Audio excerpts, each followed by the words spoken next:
What's up? I'm Ayla, Hi, I'm Beth Ann. and this is Let's Talk BL, a Boys Love podcast.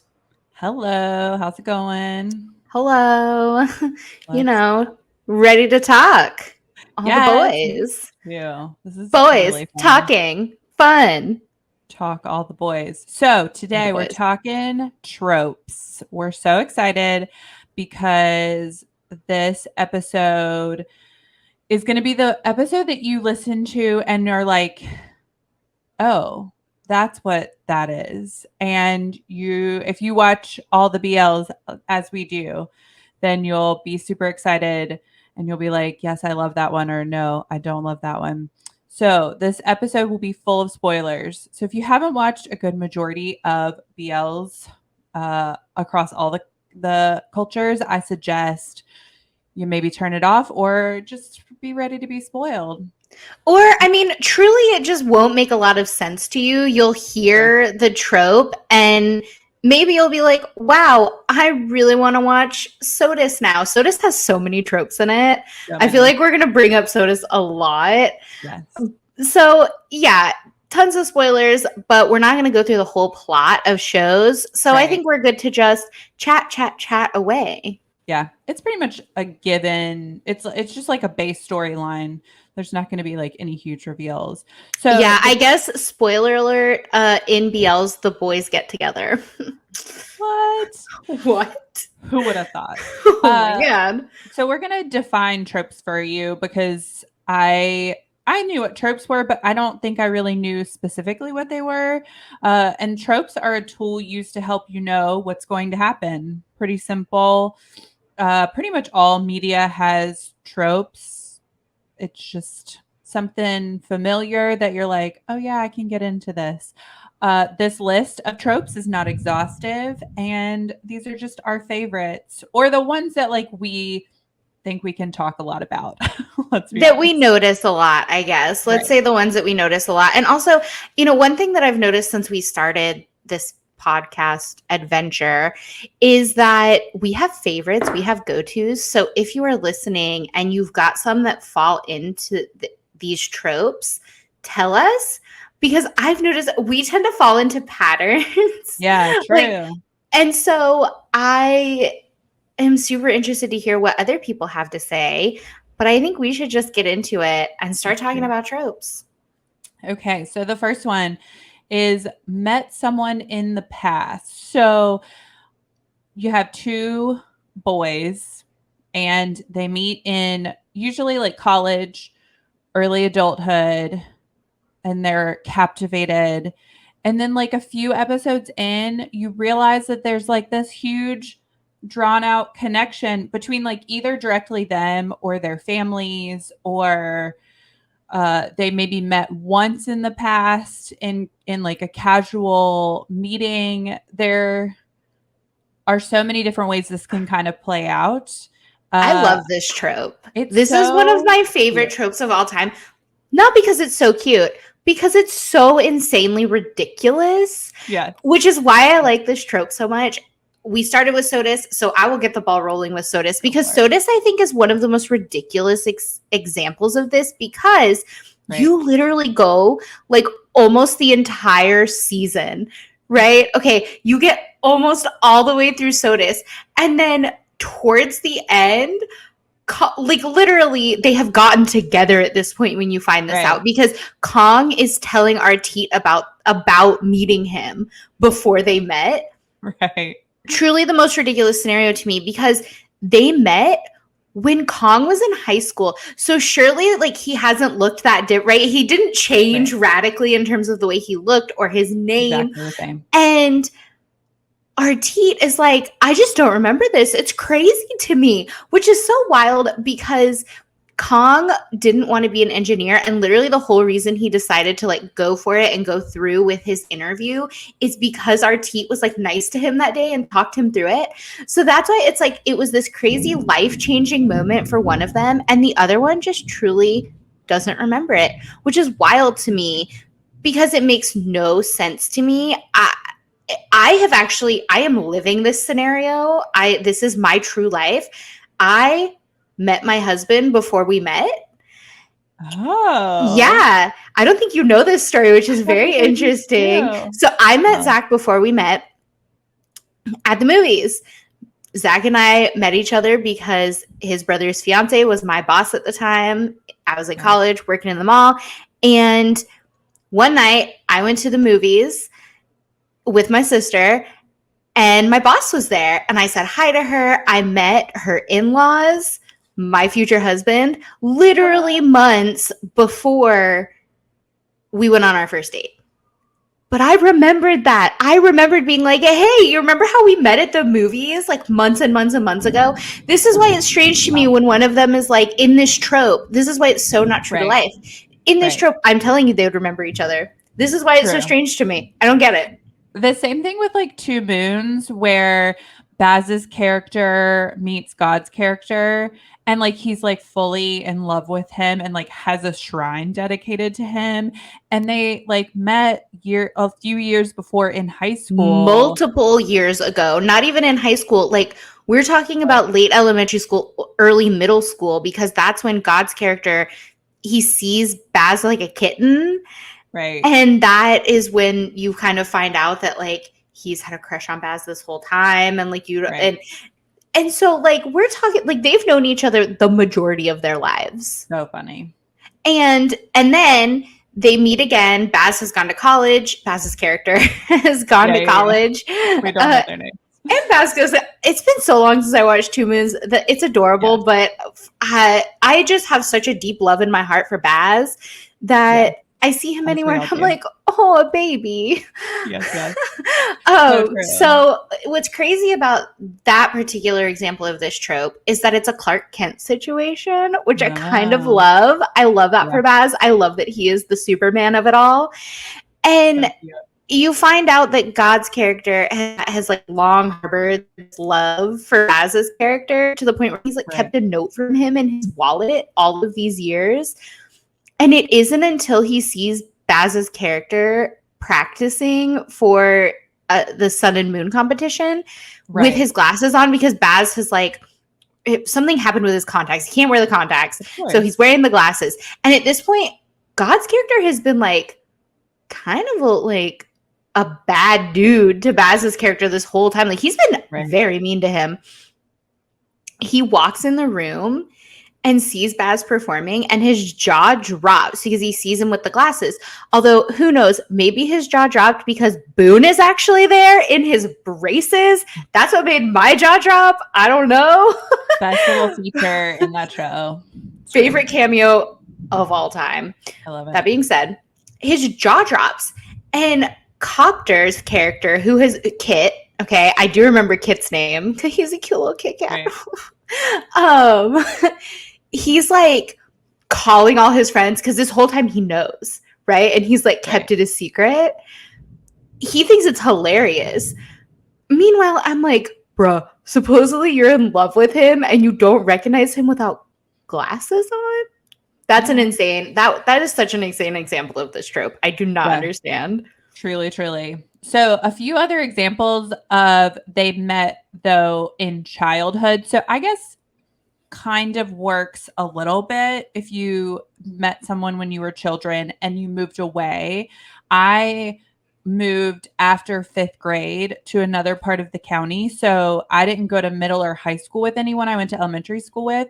And then when I went off to college, I like came across a few people that I went to elementary school with, because you end up like finding people through Facebook or whatever, or you see them on campus. And there were a few people that I was like, oh, I know this person. And I, I was that person that was like, hi, we went to elementary school together. Do you remember me? And so I guess I can kind of see not knowing or knowing someone. But in Tanhan, they like actually remember that they know each other. Like that is a thing.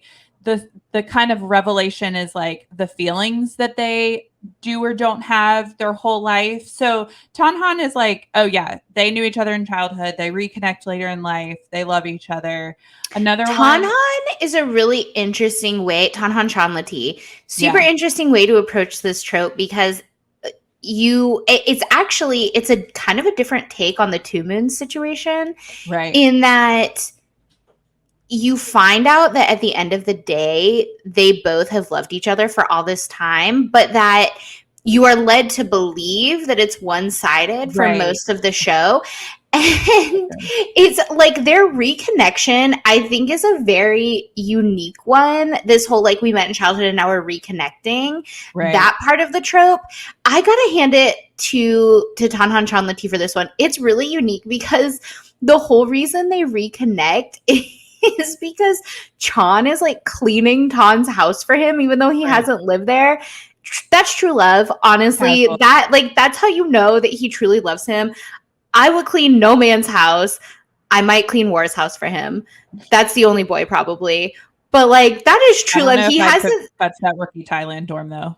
He There are hasn't too many seen. people. There's so many boys there. There's He so many. hasn't seen this boy in like years and years, and Right. faithfully, he has been cleaning his house for him. Right. Dedication, man. Like that, I love it. I will say I do appreciate also the fact that as the audience, you find it really hard to believe that Tanhan actually does have these real feelings, right? It's Tanhan is Pod's character. And so he's trying to convince Chanlati that like he has been in love with him. And so like you as the audience kind of are in the same place as Chanlati where you're like, I don't know about this. And then he I like disagree. I think you're just that, like, salty.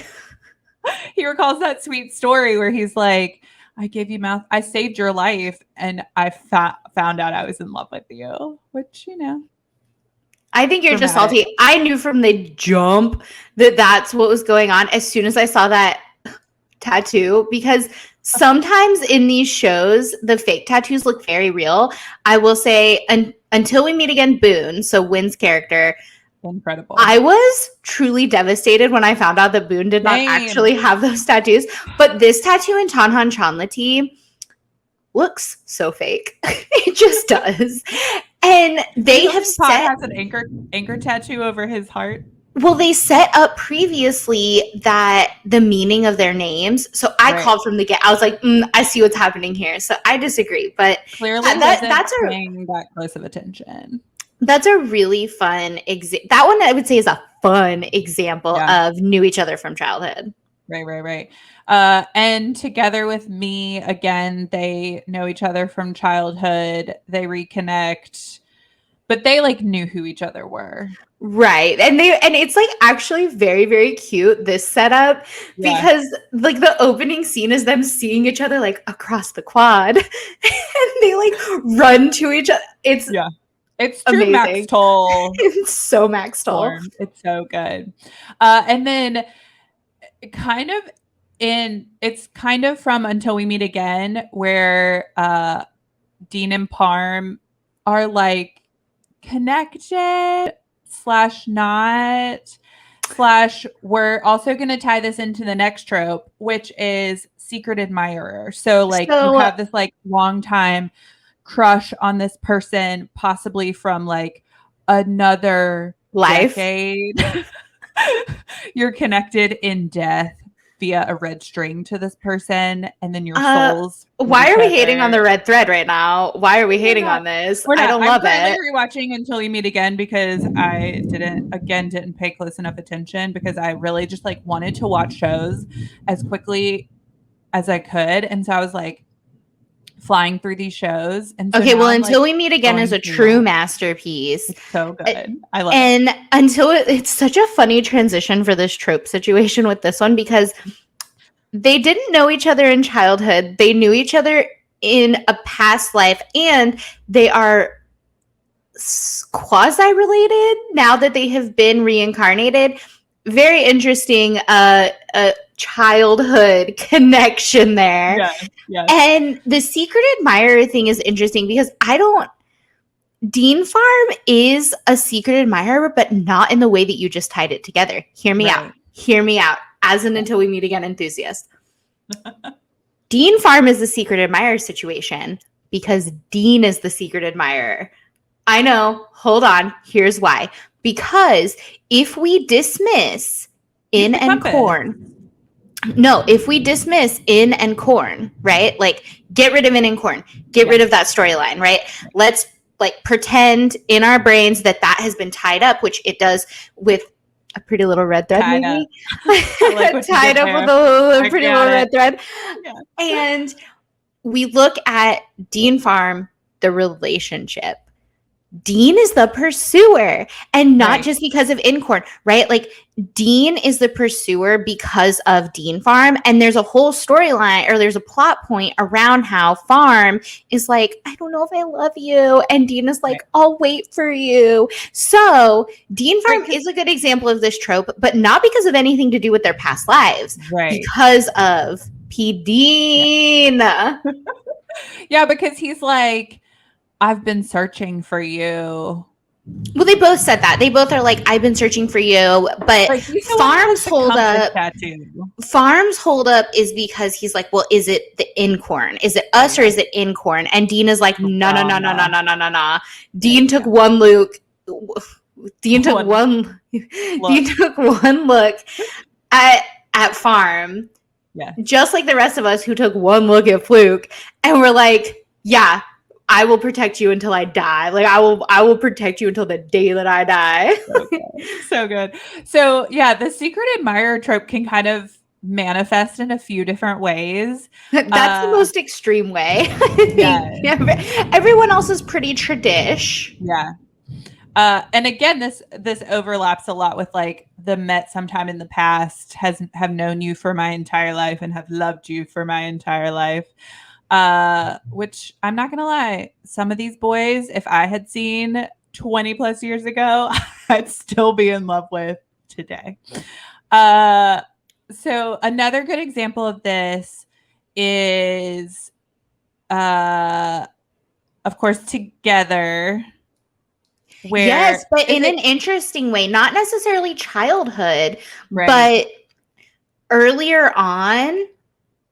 I think the way they set it up in Together is really cool because Sarawat, sorry, it makes me laugh because I just watched Manner of Death and Sarawat means police officer. Whole thing. We'll get into that in another episode.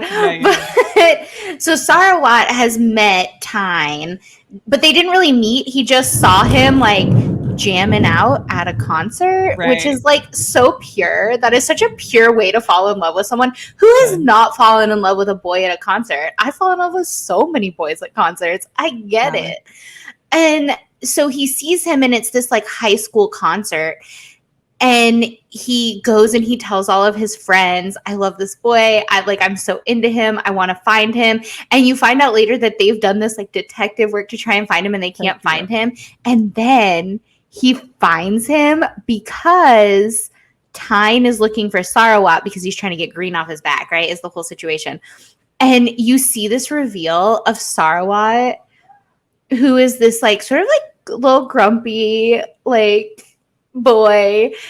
And he's just so excited and he tells his friends, I found him.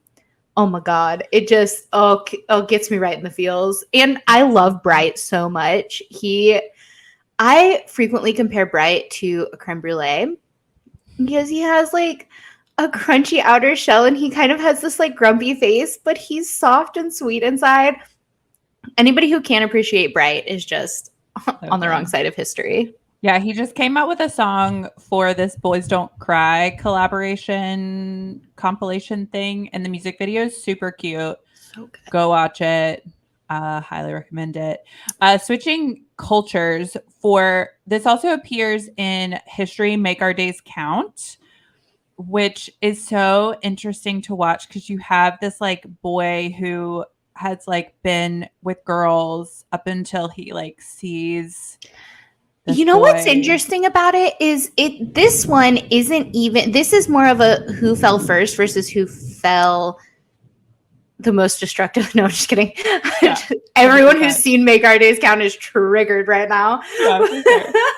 Yeah, because what's interesting about it is Wayne, whose character's name I cannot remember right now, he is never secretive about it. This is not a secret admirer situation. He's pretty upfront. He's like, I'm going to kiss you on the mouth and just to make sure. And now I've decided I like you. He doesn't tell him why necessarily he's kissing him on the mouth. He's like No. using this boy to like figure He's out like, I these need to check feelings. something. He's like, I need to check something. This is why I say it was never a secret. It Right. was more of, he was like, I just need to like see something real quick, which is a Right. bold move. Yes. Bold to walk up to a boy and be Slightly, like, I just need to see something. definitely inappropriate. Don't do this with Definitely him. inappropriate. Please don't do it. It's too bold. But But then also, once he figures it out, he's not secretive about it. He's like, I'm into you. I'm going to pursue you. And he just goes for it. And so, yeah, that it is an example of secret admire, but not so much secret, just more true. admire. Right. Yes. It also shows up again in Tosara, which is a whole thing. It's Again, interesting. not a secret though. That's what's so interesting about that. I guess It secretive is in through the high past. school. Right. Yeah, because Tasara is right, both of these tropes. So it was a right. secret in high school because Tosakan was like, I'm In like love. not cute enough for you or something. I don't remember what his reason was. Bar And wasn't but allowed to date then in high sure. school. That's what Cool. it was. But then cool. But I read the then synopsis. I know what I'm talking about.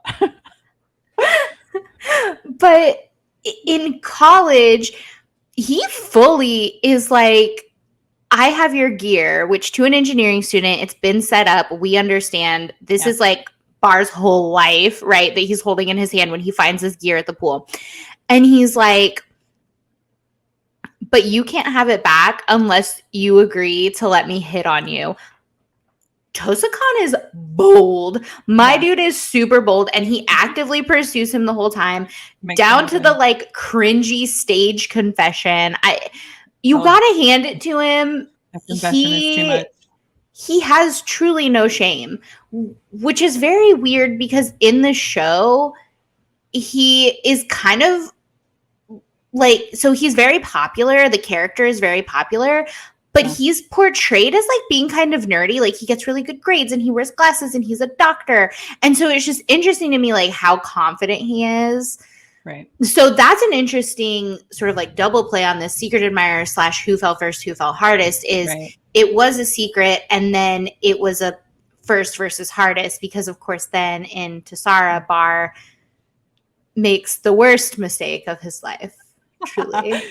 in turning down war. Yes. Always on that war agenda. Talk in depth on Series Sundays in Of Love. And to wrap this one up, one of my favorite secret admirer shows is We Best Love, the first season, where you find out that oh gosh, this is the problem with like not remembering these boys' names. Sam and you. Where Sam's character has been in love with you for a very since long they were time. kids, like little kids, because they meet on the stairs. Right. Again, you find out like they knew each other in childhood.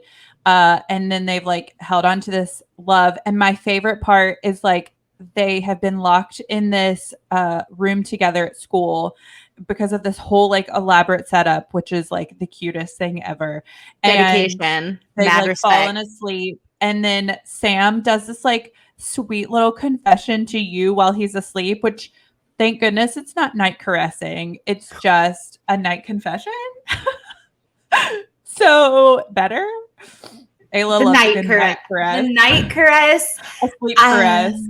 I want to know how many people like would wake up if they would night caress. If somebody is like on like running their hand down my face in the night, how do you not wake up thinking it's like a spider or something at the very least? So true.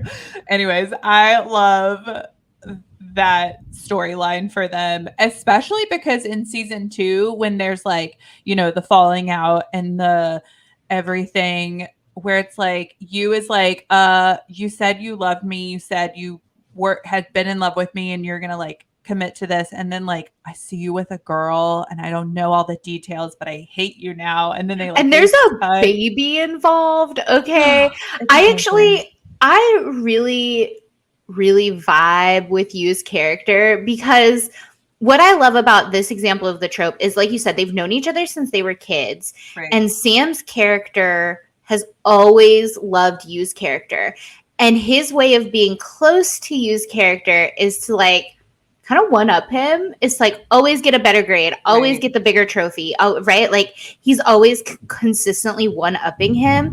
Yeah. And all that serves to do is make you just angrier and angrier. And that is me like not to harp on the spicy chicken, but recently when we went to that restaurant and I tried to do that spicy chicken challenge and you Tried wouldn't to let me help finish. you. See, this is our real life example of you were just trying to love me. It's And true. all it Not served to getting do more was to make chicken. me all it served to do is to make me more and more angry because I couldn't win. And so that is why I really vibe with Yu's character.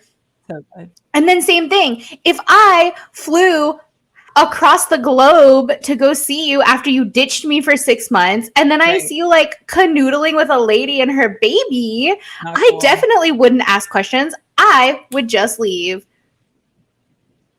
So good. So good. Okay, the next trope that we enjoy is the hate to love.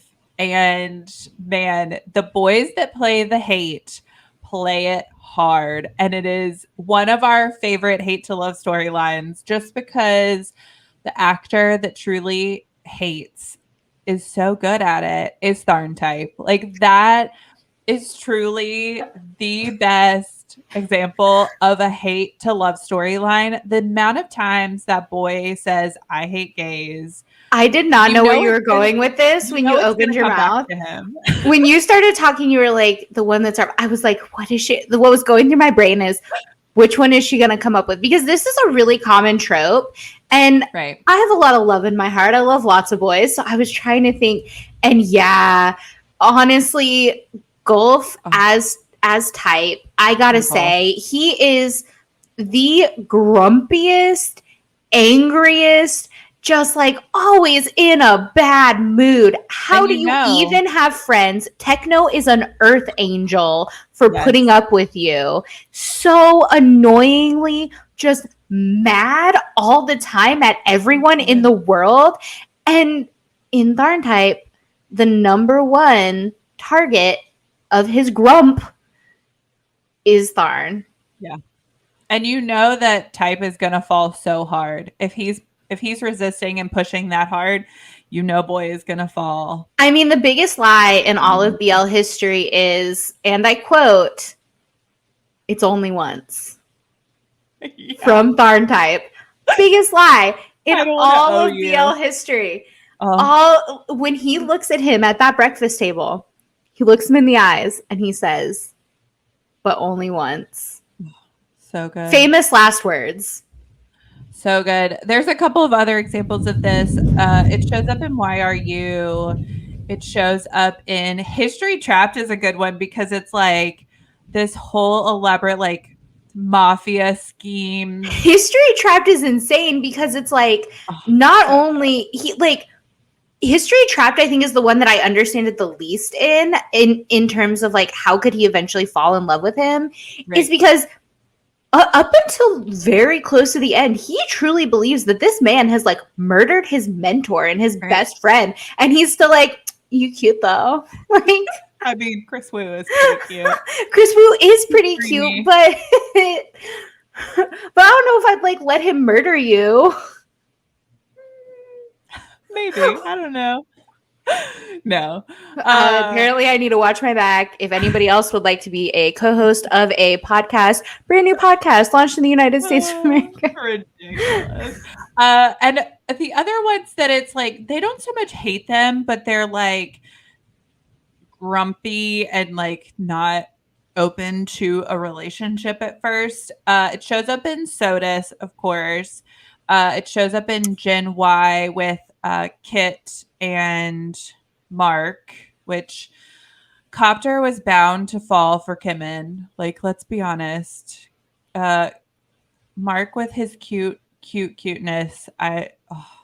He's so cute. And then again, it shows up in To My Star, a Korean BL.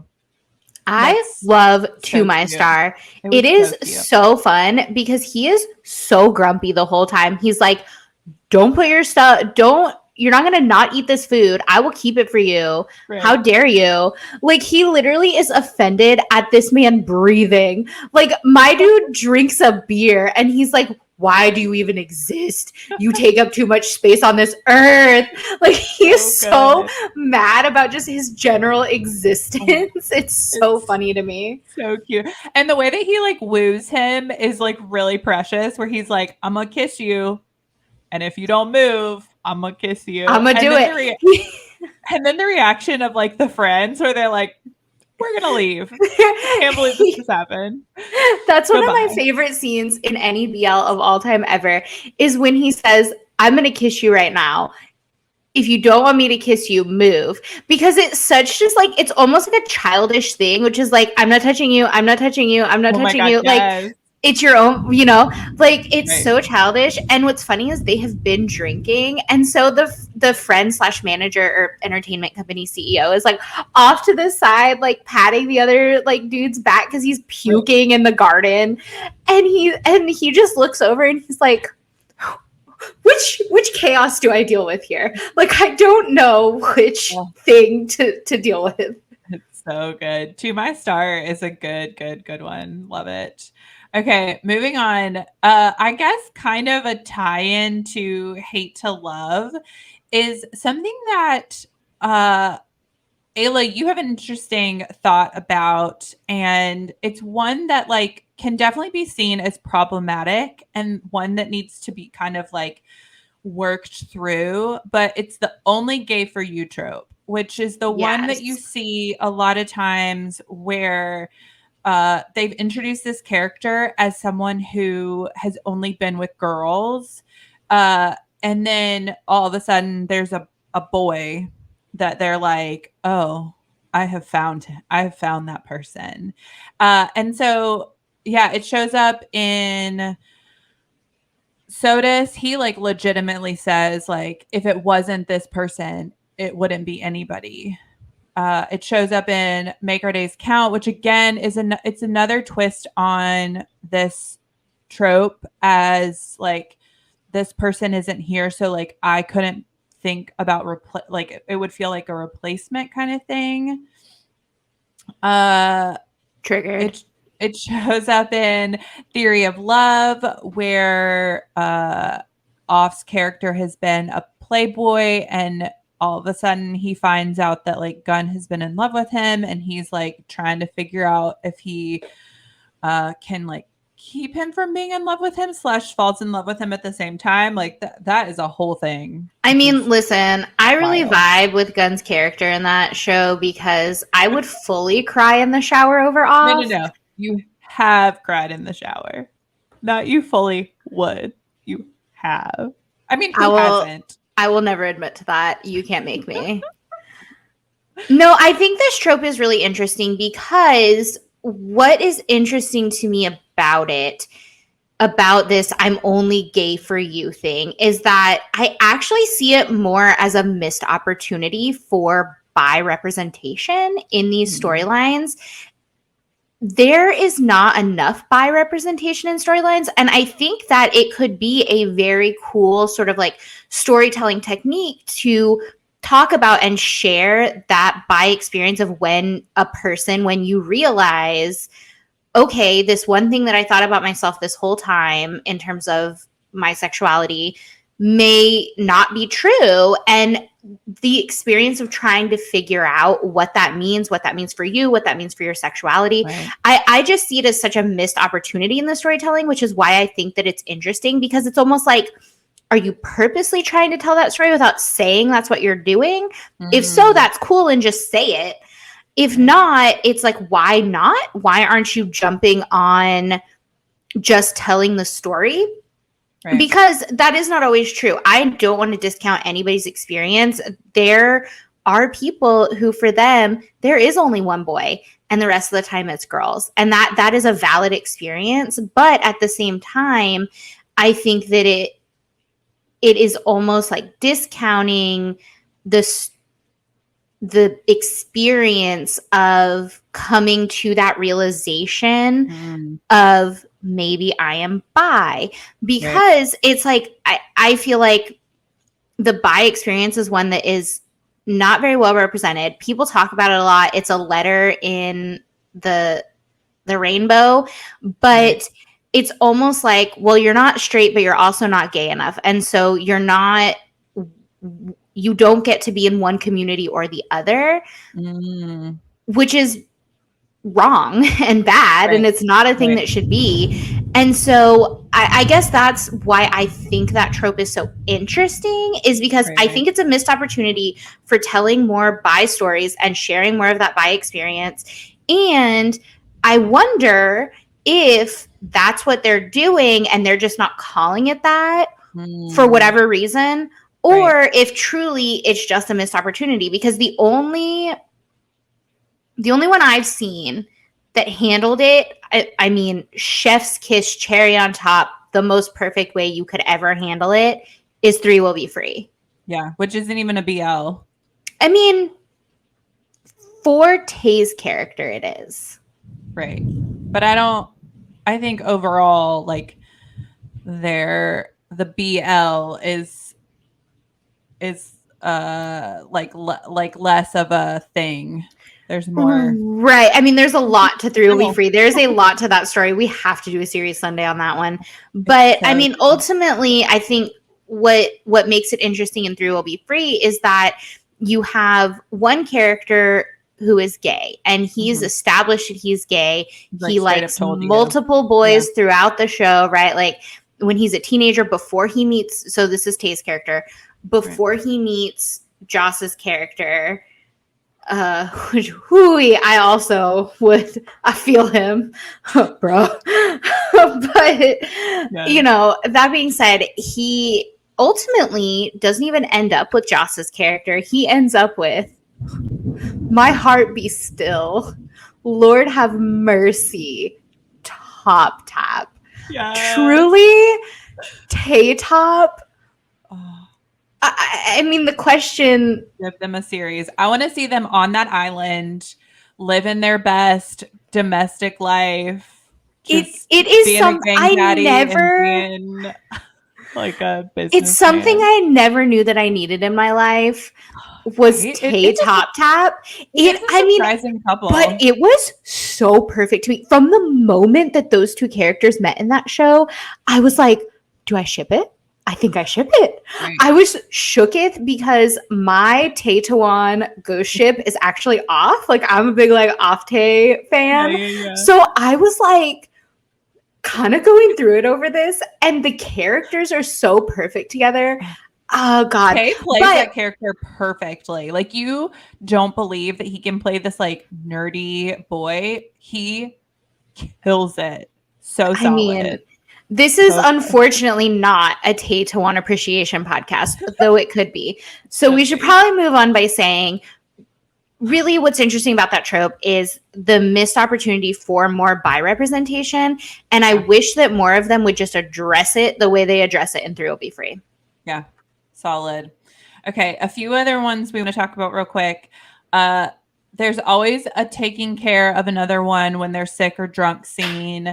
It happens in pretty much every BL you'll ever watch. And a lot of times it's the drunk one. And a lot of times it's like the moment where they like realize like I love you or like I am falling in love with you. It happens in Make Our Days Count. It happens in Sodas, Tharn type, which in Tharn type it's Multiple like times too. There's like a lots whole of thing. it's a whole thing. Yeah. Yeah, it's a lot.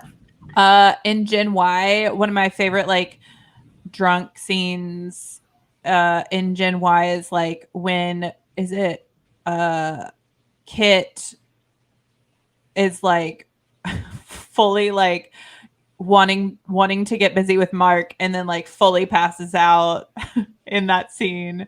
But the funny thing about the drunk scenes is that the one of the characters always like wet like sponge baths the other one. And I don't know if this is a cultural thing, But I need an explanation as to why they feel the need to like wipe the other down with a like wet wipe I while mean, they're like, cleanliness. I don't I know. don't know. I think Makes no it's sense. super funny. I think this episode is getting very long, and so one of the perfect ways to end it is to say for this trope, this taking care of all drunk trope, Yeah. there is one BL that shines above all else, that handle it in the perfect way, that truly do right by it, and that is lovely writer Gene and Nubsib.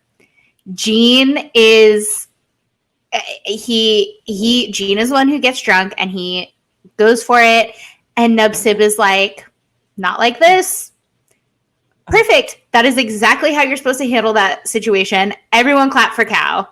That whole scene from beginning to end is incredible because Gene says what probably literally every human has said about Cal, which is like, you are a beautiful human. And I want to just tell you how beautiful you are all day, every day, because Cal is beautiful. And I would agree. So, yeah, these are all tropes that show up across so many BLs, and there are so many more to discuss and talk about. But I think that's where we'll end it today. Unless Ayla, do you want to say anything else about? Do you have like a favorite trope, like a trope that you're like you really just enjoy seeing, kind of from start to finish? I like the fake hate to love, which is the like mean yelly one, and it turns out he's not really mean and yelly, Right. which is, I mean, basically just Bright in real life. So I They think I'm become like saying I just super like Bright. soft. Yeah. Yeah, I think I'm saying I just like Bright. I'm pretty sure that's what I'm telling you. Oh, that's so good. It's so good. Yeah, the hate to love is a fun one because like a lot of times they're so insistent that like I would never be with this boy. And then they're like, I fully love you. And it's so good. It shows up in a history for uh what is the subtitle of that one? History for I forget. It's the I one that mean, just we came could out. go on and on and on about tropes because that is how storytelling is moved along. Yes, But I yes, yes. think we'll end it by saying thank you all for tuning in for 3 episodes now. We really appreciate it. We're So having fun. so much fun. Please follow us on all of the social media handles. We are at Let's Talk BL, and like, subscribe, rate, review Apple Podcasts, Spotify, and YouTube. Yes. We'll see you next time on Let's Talk BL.